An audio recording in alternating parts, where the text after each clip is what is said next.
Kia ora koutou. Welcome to HR Chats with me, Terada. It has been a while since we've chatted, but no surprise at the start of 2025 that we're going to be looking at diversity and inclusion, and indeed the backlash in Aotearoa. What can HR practitioners do, and what should they be aware of in their organisation? It's only been a matter of time since we discussed this. Many organisations for years here in Aotearoa have been working to ensure fair, equitable and inclusive cultures that enable people to thrive and perform at their best, not just because people are important, but because the knock-on effect ensures a financially strong and innovative business. However, now that we have a global change with the Trump regime stance on DEI, will that water down things here? What about the gains that are made? And have we seen, as we have, local politicians now calling for the removal of some DEI requirements from, amongst other things, the public service? It is a fraught time. No one better to chat with than Lisa Mulligan. Lisa is the founder and CEO of the Culture Ministry, which offers pragmatic and experienced diversity and inclusion consultancy. Bringing over 25 years' experience in human resource leadership, organisational change and development, and diversity and inclusion in multinational businesses. She works with CEOs and leadership teams to build financially and, well, inclusive businesses across Australia, New Zealand, Asia, and Europe. Kia ora, Lisa. Kia ora. Great to be here today. Is it though, Lisa? Is it though? Well, I'm hoping to reassure people, I guess, that even though some of the things that are happening in the US, perhaps things aren't as bad here in Aotearoa. Look, we're seeing those stories come out daily out of the US around that DEI backlash created under that Trump presidency. Yep. Are we seeing the same kind of backlash here? I've certainly seen politicians talking about it. Look, look, I would say yes and no. I would say that Trump has certainly put DEI work on the world stage, which is a good thing, mostly. But he's certainly, I guess, giving the work a bad name. And when I was thinking about this, because people ask me all the time, like, do you actually think we're seeing DNI backlash here in New Zealand and in other parts of the world? And I think I would say yes and no. And the no is, I think in New Zealand, we do have a real value around people, around caring for people, kindness for people. We've seen that in events, for example, in the Christchurch mosque shootings.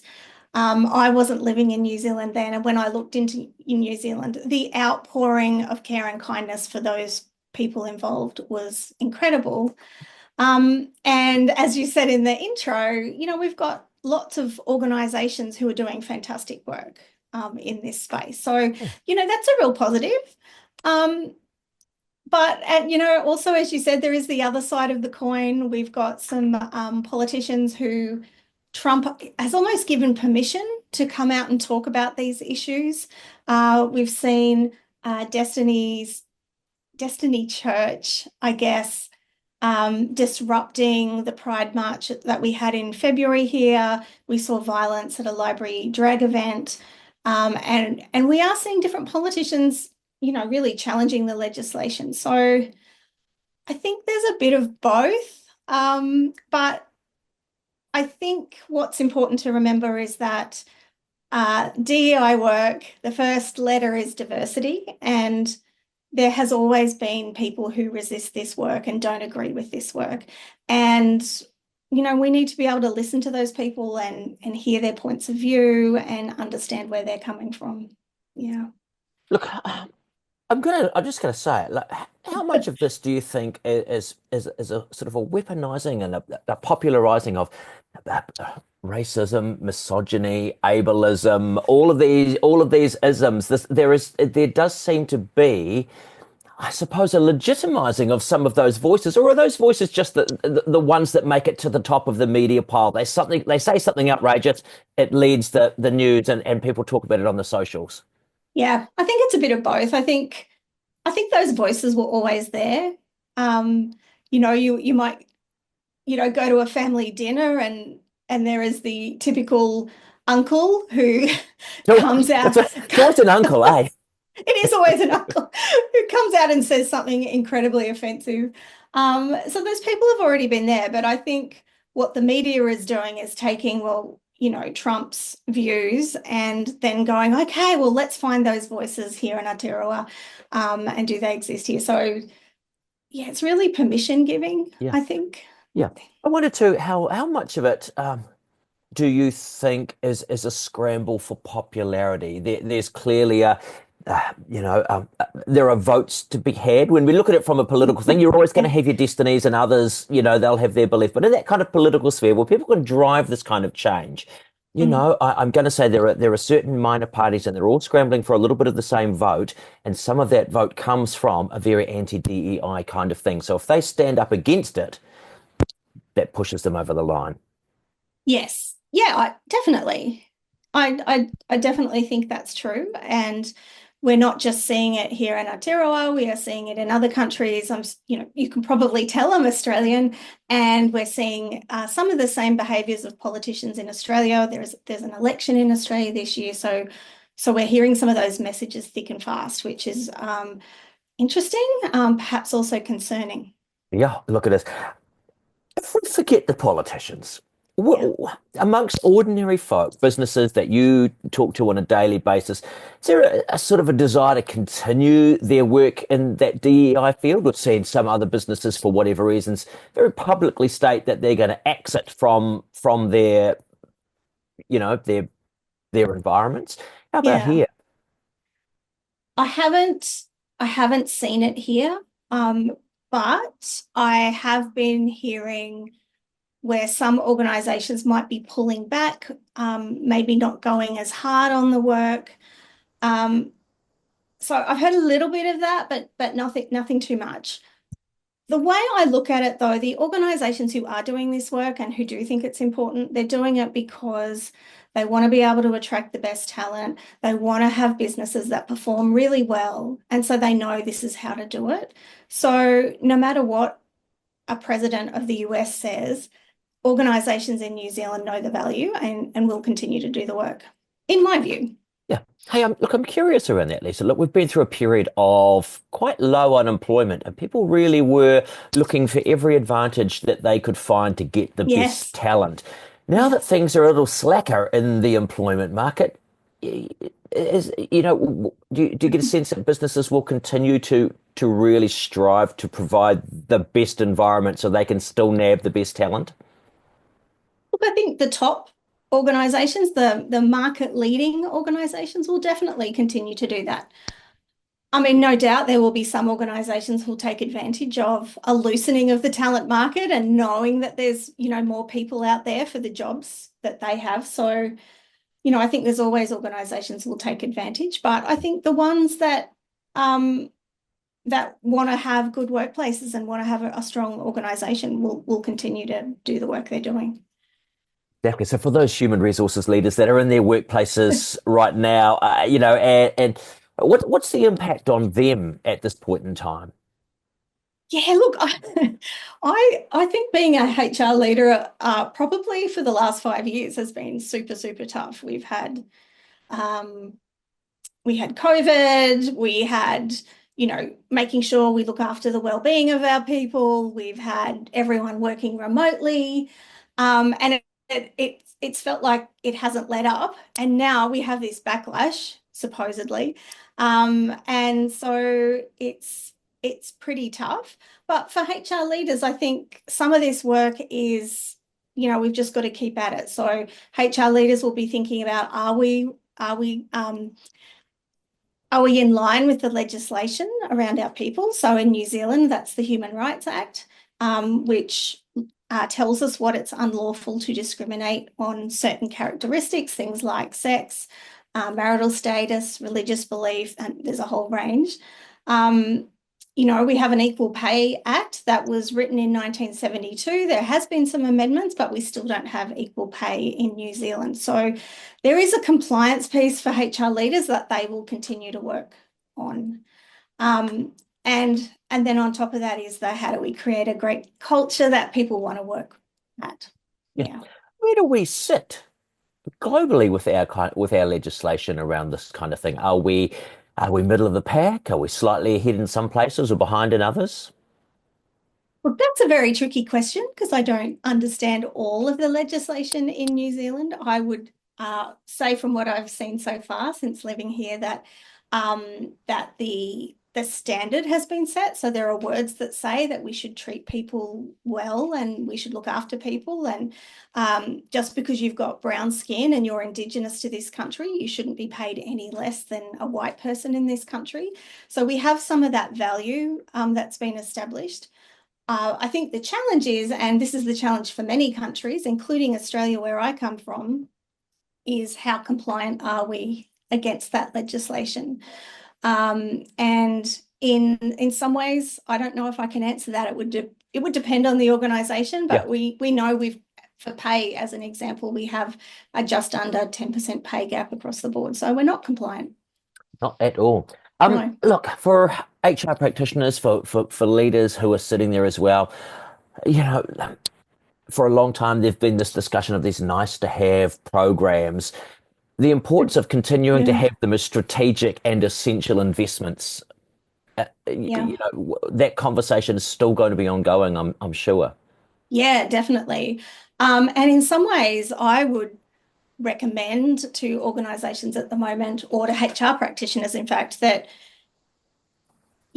get really focused. So, what are the strategic things you're doing that your CEOs, your managing directors will want to invest in? And the nice to have programs are great, but in a period of time where the economy's struggling and we have the media going, oh, this DEI stuff is rubbish, we should stop doing it, we need to get back and focus. So for HR practitioners, that's about what is the business case for D&I and how does it link to your organization strategy? So is your organization in an innovation space? Like, do you need to be coming up with new ideas? Is your organization trying to enter new markets? Are you trying to solve big problems? Like really knowing the business case versus what your organization is trying to do and be able to link that really closely. And then what are the moments that matter in your organization? So that's where decisions get made about people that could potentially be unfair. And what action do we need to take? So if we're recruiting people, how can we make sure the process is fair for everyone? When we're promoting people, how do we make sure the process is fair for everyone? So really coming back to the basics, but really getting strong alignment with what the business is trying to do. How can HR leaders, what can they be doing to ensure that the executive leadership support is ongoing as well? In this time, I suppose, politically, culturally, financially, because Oh, there's pressures on all sides when it comes to this. it really is. And I mean, I think in some ways it sucks to be a CEO at the moment. Like there's so many expectations put on you. But really, leaders in organizations, the things they do, say, measure has a huge impact on the culture that you create, right? Um, so in terms of being able to support leaders and influence leaders, there's a few things that I think about. One is meet leaders where they're at. So how are they feeling about this work? What are they seeing in the external market about DEI work? What's going well, what's not going well. Really understand their perspective. So this piece around, we've got people standing up now saying, look, I don't agree with this work. I don't think we should be doing it. But like really digging a bit deeper with our leaders and saying, well, tell me more about that. Why do you feel that way? And what's been your experience so far? But really being able to build relationships with the leaders in our organizations to do all that. And then I always think about, and it's something I talk about with HR leaders and DEI leaders, when you're thinking about influencing, make sure you have really good data that you can back up your arguments, have stories that you can tell that connect us as humans, and know how the people in your organization are feeling about this work and feeling about working at that organization. So having a real kind of data-led way of approaching leaders. Yeah. What about, the classic, the water cooler and both here and in Australia, those barbecue conversations that you have with people? You must have had them, I'm sure. You Yes. must have heard people Yeah. railing against DEI. What in those kind of social situations, which in a way is probably quite good practice for going back to work as well. Yeah. Someone says, "Oh, it's bloody nonsense." What do you Yeah. say in that social situation? Look, social situations are really challenging, particularly if you've had a couple of wines or a beer. Um, I tend to want to listen and ask questions because I know that if I start talking, I'll probably sound a bit defensive. So I usually say, "Oh, tell me why you say that." And sometimes I'll try and have a little bit of a debate at times and present evidence against the argument that they're presenting. Uh, yeah, sometimes I just shut up. because I work in this space all the time. Yeah, Sometimes you need a break at a yeah. social event, right? Look, you do, and for people who are working in this space, probably now Mm. almost more so than, look, as you said at the start, we've had COVID and various other challenges, but this one's perhaps a Yeah. slightly different one because it's quite philosophical and it's very personal. How should those HR practitioners be taking care of themselves when it comes to dealing with all of the issues around the whole DEI? I'm going to call it a debacle because it has turned into It is a it's a debacle. debacle. Yeah, it's such a good question. And I often talk to DEI HR leaders about this. So here's the thing, people that work in HR roles, people and culture roles, are usually there because they care about people and they want to make organizations great places. So you're usually not all leaders, but often they're emotionally invested in the work.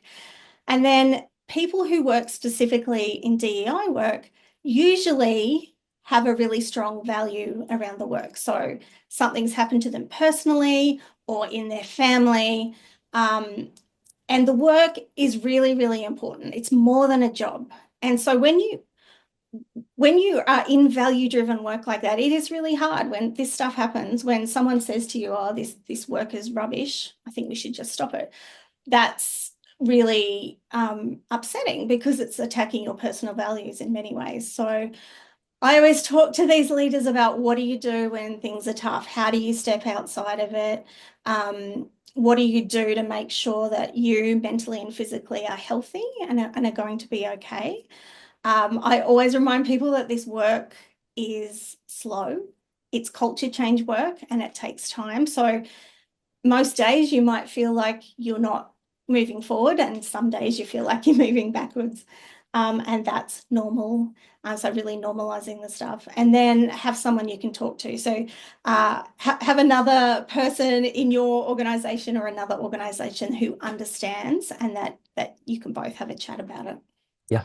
Look, it is slow work. Look, and it's culture Yeah. change in the midst of culture wars that happen after every pandemic. This sort of Yes. it's a sort of a cyclical thing. Do you have a go-to story that you bring up when you talk about this kind of thing? Where you say, well, look, here's a great example of something that I once saw that really sums it up. Because really, whilst we talk about this thing on this large political level, this is a very human thing. It's an individual thing. Yeah. Yeah. Look, I'll tell you a story. I did work with a chief people officer, and she would always say this work is about one conversation at a time, which I think really puts things into perspective. It's not like you're going to stand up in front of a group of people and tell them something and have them agree and believe it and do it. It doesn't work like that. But I did have, it was during 2020 when a man called George Floyd was killed in the US. A poor black man was killed by the police. And the organization I was working for at the time, the CEO took this situation very seriously, and had run some sessions with our black employees in the US. He'd spoken to 20 different individuals. Our CEO, it was amazing.